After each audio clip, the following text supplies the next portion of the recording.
नमस्कार, न्यूज़ सारथी मीडिया पर आपका स्वागत है। प्रशामपुरा में स्टेडियम को लेकर विवाद बार बार बदलाव ले रहा है। हाई कोर्ट के निर्देश पर प्रशासन ने पहले 27 अप्रैल को स्टेडियम तोड़ने के आदेश जारी किए थे, मगर पूर्व मंत्री डॉक्टर राजकुमार शर्मा के नेतृत्व में हजारों युवाओं के विरोध को देखते हुए प्रशासन ने पर्याप्त जाब्ता उपलब्ध नहीं होने का हवाला देकर अतिक्रमण की कार्रवाई करने नहीं आए।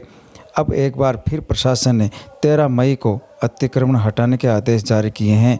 उधर 27 अप्रैल के विरोध के बाद 3 साल से खेल स्टेडियम में खड़े झाड़ झपाड़ और कंटीले पेड़ पौधों को हटाकर जेसीबी और मजदूरों को बुलाकर पूर्व विधायक राजकुमार शर्मा ने अपने निजी खर्चे से लाखों रुपए खर्च कर इसको दुरुस्त करवाया गया। इसकी साफ सफाई करवाकर स्टेडियम को जोरदार खेल ग्राउंड बनाया गया है, जिसमें पिछले सप्ताह से गाँव और आसपास के बच्चे खेलने आते हैं। कई महीनों से वीरान पड़े स्टेडियम में अचानक चहल पहल होने लगी है। साथ ही स्टेडियम की रौनक भी बढ़ी है। स्कूल कॉलेज के बच्चे यहां रोज़ सुबह शाम रनिंग करने आते हैं। कबड्डी, क्रिकेट, फुटबॉल जैसे खेल शुरू किए हैं, परंतु अचानक एक बार फिर प्रशासन ने के आदेश आने पर देश के भविष्य के सपनों पर गहरा घाव किया है। उनकी उड़ान भरने वाले पंखों पर प्रहार किया गया है। तो गाँव के लिए एक बड़ी सौगात है। जैसे आप देख रहे हो कि पहले ये अव्यवस्थित तरीके से था।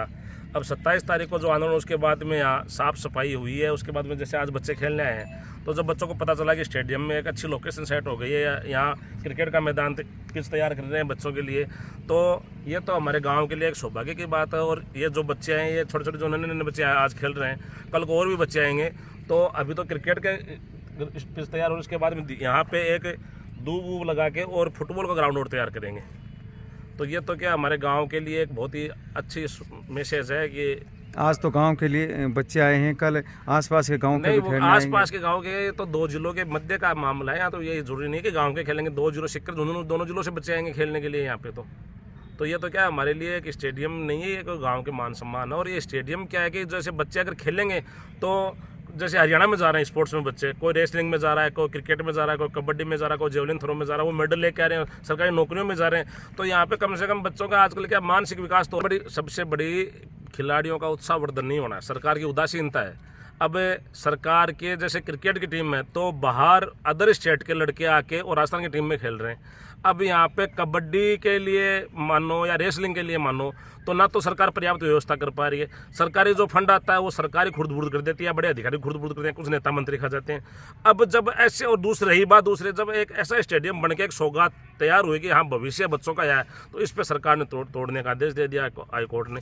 तो ये क्या है कि सरकार की कहीं ना कहीं उदासीनता, कुछ उदासीनता हमारे सभ्य समाज में जो टीचर लगे हुए हैं, जो गवर्नमेंट स्कूलों में, वो भी स्पोर्ट्स एक्टिविटियाँ नहीं करवाते आजकल। भाई पहले लड़कों को खो खो खिलाते थे, कबड्डी खिलाते थे या दौड़ करवाते थे, तो आजकल क्या प्राइवेट स्कूलों चाहे गवर्नमेंट स्कूलों नाम के खाली पिटे रहे हैं। और बच्चों में क्या है आजकल क्रेज चल रहा है ज़्यादा क्रिकेट का, ये जमाना क्रिकेट का आ रहा है। तो क्रिकेट के लिए अब कहें जैसे हरियाणा में रेसलिंग का है, तो हरियाणा से पहले से क्या सरकारें बच्चों को प्रोत्साहन करती हैं, वहाँ खिलाड़ियों को उत्साहवर्धन करती हैं, उनको उचित इनाम राशि देती है, उचित उनको स्पोर्ट्स कोटा रहता है, नौकरियों में देती है। तो इसलिए यहाँ पे राजस्थान का नाम नहीं आना सरकार की उदासीनता रही है, चाहे वो पहले की सरकारें हों चाहे अब की सरकारें हों। हमेशा से यहाँ सरकार का प्रोत्साहन करने के लिए अभाव रहा खिलाड़ियों में।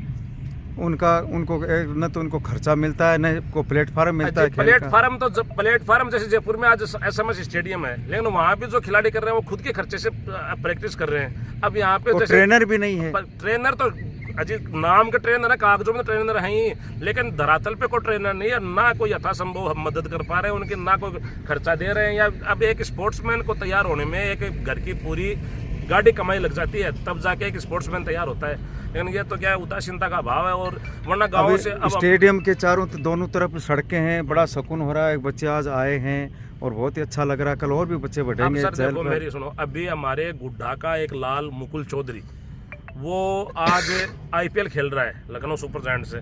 तो अगर ये स्टेडियम गुड्डा में होता, झुंझुनू में होता, पहले होता, तो वो बच्चा मुकुल सिक्कर नहीं जाता, सिक्कर से जयपुर नहीं जाता, जयपुर से गुड़गांव नहीं जाता। एक महंगा बजट उनका खर्च नहीं होता।